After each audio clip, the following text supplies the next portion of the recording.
Et est-ce que sur le terrain, alors c'est ça la phase 2, c'est vraiment où quelles sont les questions de ceux qui n'ont plus les questions de la virtualisation de base Alors, nous, les questions qu'on voit, alors effectivement, on parle de management, ça c'est une vraie problématique. Nous, on a beaucoup de clients qui ne veulent pas se soucier en fait, de cette partie management quand ils ont commencé à mettre la production et qui nous sollicitent pour qu'on fasse à leur place donc, le management, donc avec des hyperviseurs, des frameworks, et faire des actions, des interactions, et que donc, eux, ça les décharge effectivement de cette partie-là. Mais outre cette partie-là, moi ce que je voudrais aussi préciser, c'est que on parle effectivement de virtualisation, on parle de management, mais il y a un point qui à mon avis est assez rarement abordé, et chouette qu'on en débatte ici, c'est le point de la sauvegarde. Parce que c'est une vraie problématique. Alors c'est vrai que ça fait rire, mais aujourd'hui, on ne peut pas imaginer un environnement, donc, même virtuel, sans avoir une sauvegarde. Et aujourd'hui, donc, on le voit, beaucoup de clients qui ont fait cette démarche se retrouvent confrontés à des problèmes de sauvegarde. Pourquoi la sauvegarde, c'est vieux comme le monde du stockage. Donc, absolument, absolument. Ils n'y pensent toujours pas. Mais non, mais justement, comme tu le dis, c'est très vieux, mais ils utilisent des anciens concepts. Ouais. Donc on met encore l'agent sur la machine virtuelle, etc. On sauvegarde ça. Et donc là, on a une vraie problématique parce que, en fait, ce qu'on se rend compte, c'est que effectivement, l'agent sur un serveur physique que l'on avait, et on séquençait le nombre de serveurs physiques, et quand on lançait un backup, donc l'ensemble de sauvegarde sur l'ensemble du périmètre, eh bien chacun se sauvegardait au fil de l'eau et utilisait les ressources qui ne faisaient rien, parce que généralement c'était la nuit, sur les serveurs, donc tout se passait bien. Sur un monde virtuel, c'est pas du tout ça. Pourquoi? Parce qu'on a déjà consolidé, donc on a un pourcentage de consommation CPU mémoire sur nos serveurs virtuels qui est déjà important. Et quand on va demander à X machines virtuelles qui sont hébergées dans des serveurs physiques de se backuper et qui plus est en même temps, là on a une vraie problématique. C'est-à-dire qu'en gros, le serveur se met à genoux, si je puis dire. Donc là nous, on travaille beaucoup sur cette problématique-là. Les clients nous sollicitent énormément depuis une bonne année sur les problématiques. Alors là, après, on a plusieurs solutions. Effectivement, petits environnements, on va rester avec un agent traditionnel, et puis on fait ces sauvegardes-là. Après, on commence à parler des environnements plus significatifs, effectivement, et là intervient, comme vous le savez aujourd'hui, tous les mécanismes de déduplication. Donc effectivement, on est dans la déduplication. Alors, bon, je ne vais pas m'étendre sur le débat, mais déduplication, on parle de déduplication à la source et à la cible. Il est clair que pour les environnements virtuels, je pense que tout le monde dira la même chose, on va plus faire de la déduplication à la source pour minimiser effectivement les impacts et les performances. Mais c'est vraiment une problématique de nos clients aujourd'hui de savoir comment ils vont pouvoir sauvegarder leur environnement virtuel. Donc, la déduplication à la source, on va surtout la garder pour des sites distants, parce qu'en local, si on le fait à la source, on va faire travailler le processeur pour dédupliquer à l'origine.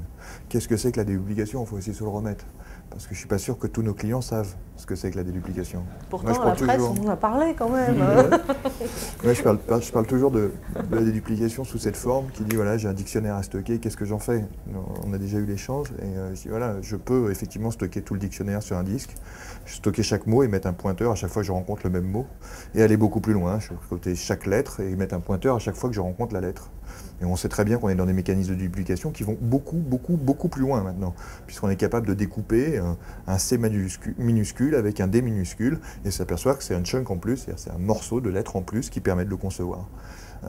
Mais ça, on est donc déduplication à la source ou à la cible, effectivement, tout va dépendre du type de topologie, site distant, site local, et on arrive à des taux de déduplication qui sont énormes sur des machines virtuelles, puisque 90-95% des données sont identiques, donc ça c'est relativement facile. Mais je crois que pour revenir au débat de la partie sauvegarde-restauration, je pense qu'on est passé justement de la sauvegarde-restauration à ce que j'appelle moi le snap restore.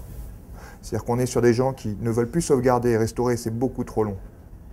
Nous n'avons plus cette fenêtre-là, et tout compte fait, c'est relativement inutile, puisqu'on s'aperçoit que 90 ou 97%, je crois même, des restaurations se font réellement dans les 8 jours. Donc les gens, qu'est-ce qu'ils font aujourd'hui? Ils font ce qu'on appelle des snapshots, c'est-à-dire des images, des photos de leur disque, qui prennent presque pas de place, entre 1 et 10% de la place pour la donnée sauvegardée, et on veut avoir une restauration immédiate. Donc c'est pour ça que je parle de snap restart, c'est-à-dire qu'on passe d'un vieux concept qui était sauvegarde et restauration à un snap restart qui dit je fais une photo et je dois pouvoir tout de suite dire ah là ça ne me va pas, c'est corrompu, je veux la version originale, et clac, je rembraye. Et tout de suite on voit bien que le côté immédiat est très important dans ce que je viens d'expliquer. Le côté immédiat est en parallèle de l'immédiateté qu'on a au niveau de l'application qui a été virtualisée, qui tout de suite répond mieux s'il y a plus d'utilisateurs, moins s'il y a moins d'utilisateurs, etc. la restauration et la sauvegarde ont les mêmes problématiques.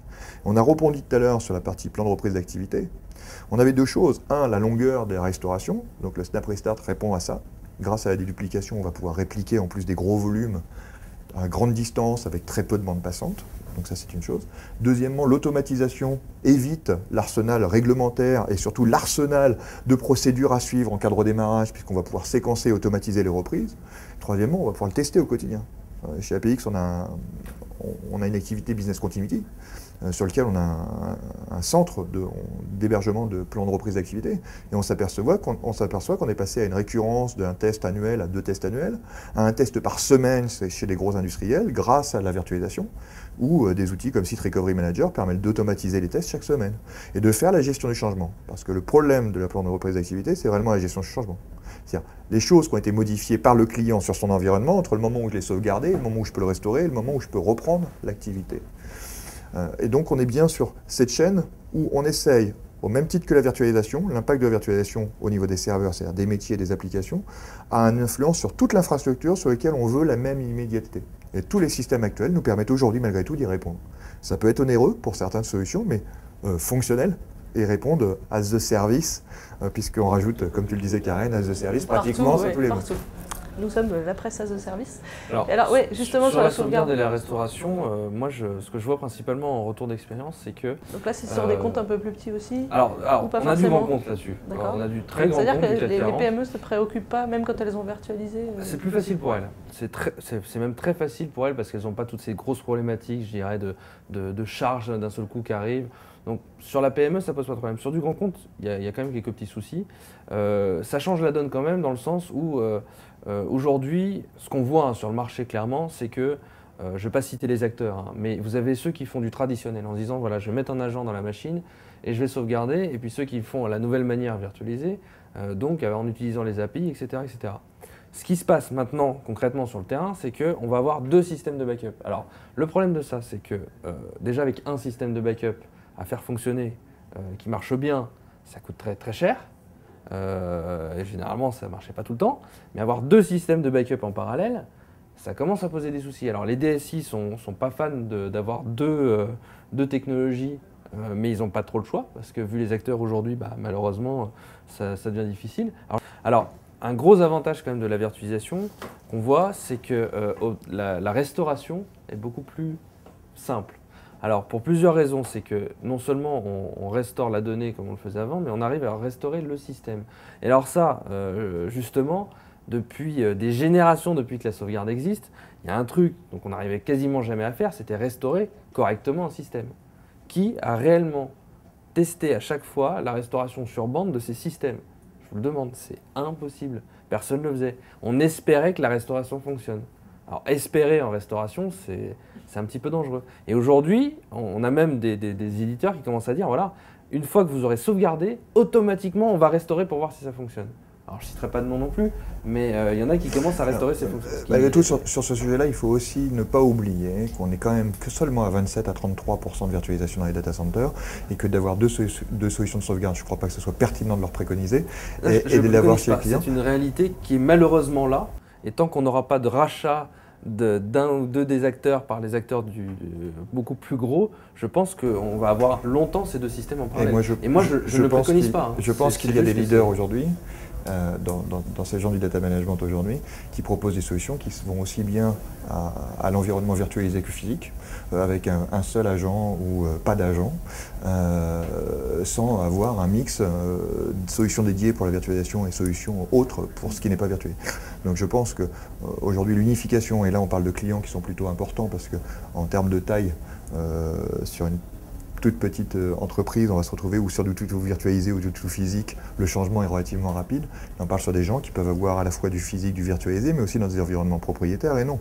Et donc la solution de sauvegarde qui doit permettre de couvrir à la fois les problématiques de sauvegarde de ces environnements virtualisés et physiques sont importantes. Elles existent malgré tout, et elles existent dans le même mode. C'est-à-dire que le Snap Restart dont je parlais tout à l'heure existe pour des serveurs physiques. Et malgré tout, faire du BMR, du Bare Metal Restore, sur des serveurs physiques, aujourd'hui, est effectivement beaucoup plus fiable qu'il y a quelques années. Mais aujourd'hui, c'est fiable. Je fais du Bare Metal Restore et on sait changer même de serveur physique et pas avoir les mêmes caractéristiques et faire du Bare Metal Restore avec certains agents. C'est pas aussi fiable qu'avec la virtualisation. Honnêtement, pour l'avoir testé. Alors, on ne le saura jamais aussi fiable que la virtualisation parce qu'il y a besoin de mettre des drivers. Parce qu'on peut le tester plus facilement. Il faut avoir un serveur de secours pour pouvoir tester le bar. On ne sera jamais aussi fiable. J'ai pas dit qu'on ne le saura pas. Pourquoi? Parce qu'il y a des drivers physiques et dans l'autre cas, on a juste une image à remonter, effectivement. Mais ça marche. Mais globalement, moi, je trouve sur du grand compte, je réinsiste dessus, je trouve toujours 2 outils en parallèle.